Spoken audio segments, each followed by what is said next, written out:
Conhecer os aspectos legais e pedagógicos nos processos de ensino-aprendizagem é um passo para garantir práticas de boa gestão.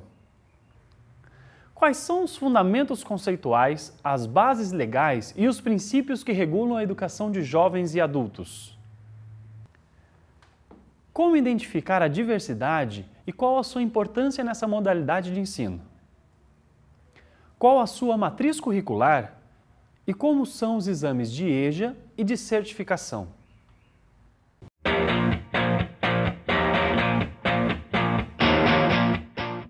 O que a gente orienta para os diretores que não têm ainda a oferta de educação de jovens adultos e gostaria, em primeiro lugar, é reconhecer a sua comunidade. Converse com a sua comunidade. Se você durante o dia, por exemplo, tem alunos do ensino regular, converse com seus alunos na reunião de pais, verifique se eles têm interesse de voltar a estudar. Né? Isso é um procedimento comum. Então, numa vez que ele tenha interesse da comunidade, ele vai formalizar isso, ele vai pegar o nome dos alunos, vai colocar a idade desses alunos, que seriam os pais ou parentes ou irmãos mais velhos dos alunos que estejam ali no ensino regular e formalizam isso num processo protocolado com o Núcleo Regional de Educação. E ali ele faz um ofício solicitando a modalidade. Certamente que o núcleo ele vai orientar da melhor forma como que ele deverá proceder. A educação de jovens e adultos, ela tem os princípios legais, né, que a fundamentam, que em princípio seria a própria Lei Maior de Educação Básica no Brasil, que é a LDB. Nesse documento nós prevemos o artigo 37 e 38, que se refere essencialmente à educação de jovens e adultos. Além da LDB, nós temos as legislações nacionais, que são as diretrizes curriculares nacionais. Aqui no Paraná nós temos as diretrizes do Estado, né, e os pareceres do Conselho Estadual de Educação, que rege toda a parte de legislação para que a escola possa solicitar a autorização de funcionamento dessa modalidade na instituição de ensino. Ofertar o maior número de carga horária por semana daquela mesma disciplina, para que o aluno conclua o mais rápido possível, mas dentro da carga horária prevista. Então, se ele pode ofertar uma língua portuguesa, por exemplo, 12 horas na semana, é muito melhor do que ele ofertar 4 horas por semana. É isso que eu quero dizer. Então, mesmo que ele oferte menos disciplinas, mas o aluno daí vai fazendo aquela rotatividade de disciplinas, né? Então, terminou aquelas disciplinas que estavam começando a ser ofertadas, vai mudando, vai ter outras. E dessa forma o aluno tem a visibilidade e determinalidade da disciplina. A modalidade de ensino de educação de jovens e adultos, ela atende uma diversidade de pessoas que buscam a escolarização. Desde o perfil etário, né, que nós temos pela legislação 15 anos para estudar no ensino fundamental e 18 anos para estudar no médio. Mas na educação de jovens e adultos também nós atendemos diferentes grupos, por exemplo, os grupos indígenas, os quilombolas, né, ciganos. Então, esses grupos nós atendemos de que forma? Daí o diretor vai verificar nos módulos, né, que ele vai trabalhar, que esses grupos eles serão atendidos nos anos iniciais do ensino fundamental. Então, se nós temos adultos indígenas, adultos quilombolas, eles terão uma proposta específica da educação de jovens e adultos dos anos iniciais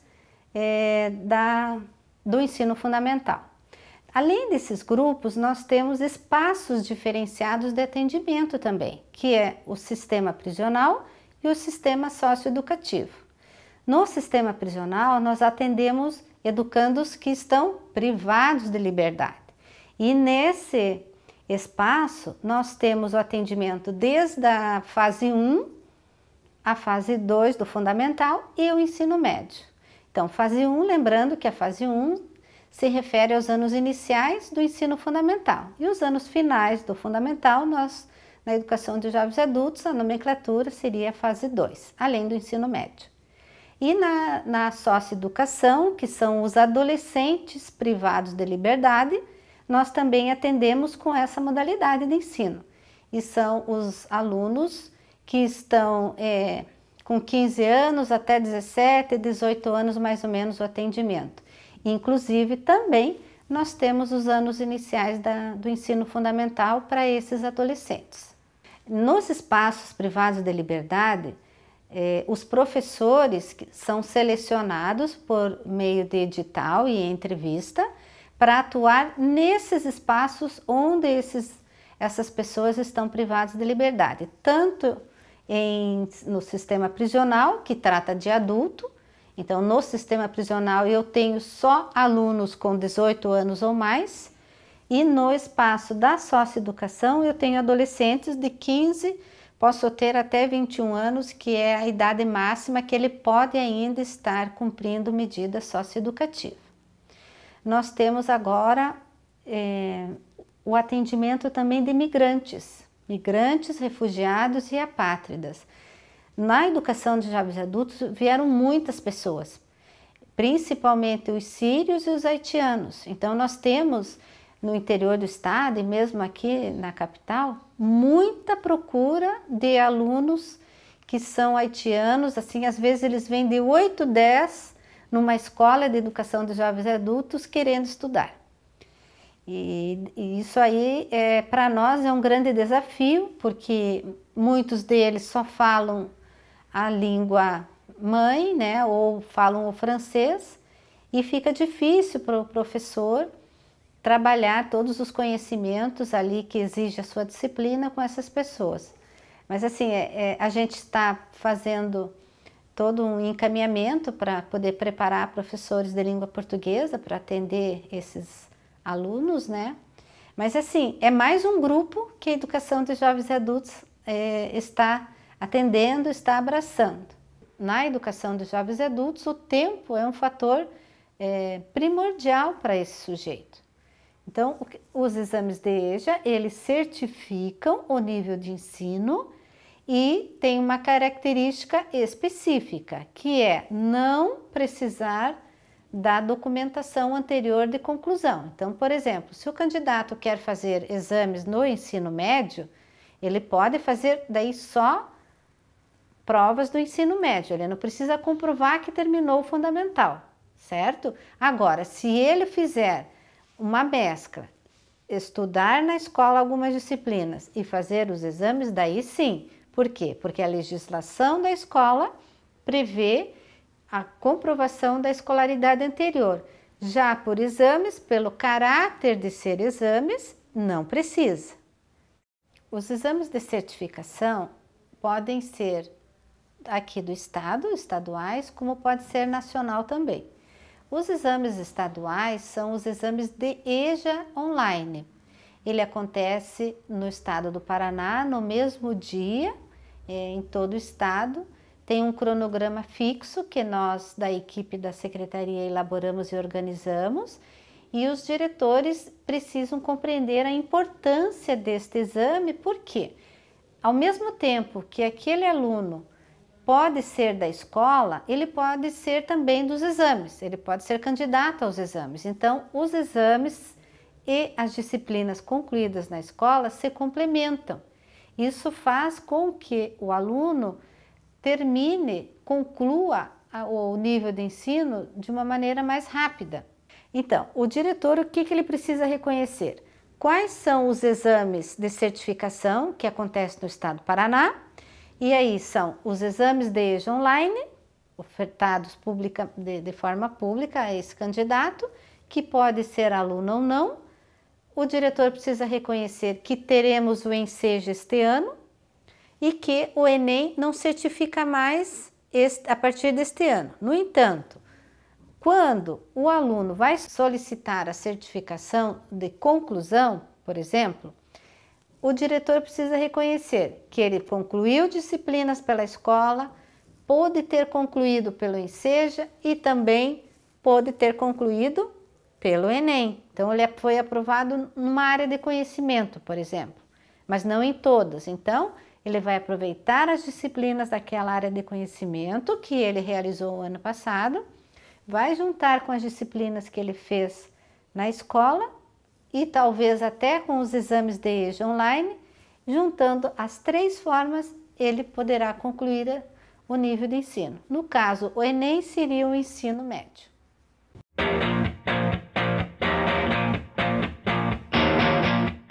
O diretor do CBEJA em si, eu acredito que o principal objetivo e foco que ele tem que ter é proporcionar ao aluno a possibilidade de concluir seus estudos no menor tempo possível. Isso vai demandar de várias situações e ações que a própria escola e a equipe pedagógica tem que ter. Eu sempre cito muito que o aluno, quando nos procura, e esse perfil de aluno que tem nos procurado, tem sido muito heterogêneo. A gente recebe alunos de 15 anos e temos alunos de 60, 70 anos. Eu acho que o grande desafio da direção em si é fazer com que a gente consiga atender esses alunos e motivá-los da melhor forma possível, porque através dessa motivação a gente acredita que o aluno vai ter a possibilidade de concluir seus estudos. Ações como investimentos em tecnologias, em ferramentas pedagógicas que podem proporcionar ao professor instrumentos de ajuda e auxílio em suas aulas.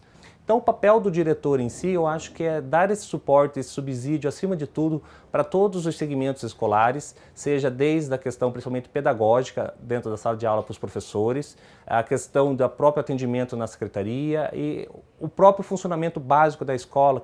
Uma das ações que nós tomamos aqui, e pode servir como dica aos colegas do modo geral, é que, junto com os professores e equipe pedagógica, quando começa a ocorrer uma desistência ou uma falta constante desses alunos, nós já temos por hábito entrar em contato com esse aluno, fazer uma verificação, saber o que aconteceu, se foi uma situação pessoal, se foi uma situação que agravou dentro da própria disciplina, as dificuldades que ele pode ter adquirido, saber várias situações que pode ou não ter gerado essa ausência dele dentro da escola, chamá-lo para conversar e buscar fazer esse resgate.